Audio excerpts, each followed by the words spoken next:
Platform number 4 किधर है? మీ system ఒక information, operating system type, version ఏంటి, ఇలా కంప్లీట్ ఇన్ఫర్మేషన్ అనేది పైథాన్ ప్రోగ్రామ్ యూస్ చేసి తెలుసుకోవాలనుకుంటున్నారా? అయితే పైథాన్లోని ప్లాట్ఫామ్ మోడల్ గురించి తెలుసుకుంటే సరిపోతుంది. Welcome to day 8 of Python model series.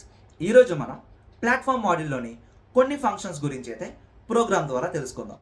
First function అనేది సిస్టమ్. ఈ ఫంక్షన్ ఏం చేస్తుందంటే మీ ఆపరేటింగ్ సిస్టమ్ అనేది రిటర్న్ చేస్తుంది. విండోసా, మ్యాకా, లైనక్స్ అని మనకి రిటర్న్ చేస్తుంది. సెకండ్ ఫంక్షన్ అనేది రిలీజ్. మీ ఆపరేటింగ్ సిస్టమ్ వెర్షన్ రిటర్న్ చేస్తుంది. విండోస్ 10 విండోస్ 11 అని మనకి చెప్తుందండి. థర్డ్ ఫంక్షన్ అనేది వెర్షన్, డీటెయిల్డ్ వెర్షన్ అనేది రిటర్న్ చేస్తుంది.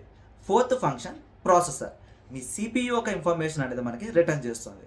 ఫిఫ్త్ ఫంక్షన్ అనేది మెషిన్, ఆర్కిటెక్చర్ ఏంటి అనేది రిటర్న్ చేస్తుంది. ప్రజెంట్ నేను యూస్ చేస్తున్న ఆర్కిటెక్చర్ అనేది AMD 64 అండి. అండ్ లాస్ట్ ఫంక్షన్ వచ్చేసరికి పైథాన్ వెర్షన్. ఈ వెర్షన్ ఏం చేస్తుందంటే మీరు యూజ్ చేసే పైథాన్ వెర్షన్ అనేది రిటర్న్ చేస్తుంది. ఇలా మరిన్ని మోడల్ సిరీస్ కంటిన్యూ చేయడానికి ఈ రీల్ని అయితే లైక్ చేసి మన పేజ్ని ఫాలో చేయడం మర్చిపోకండి. Thank you.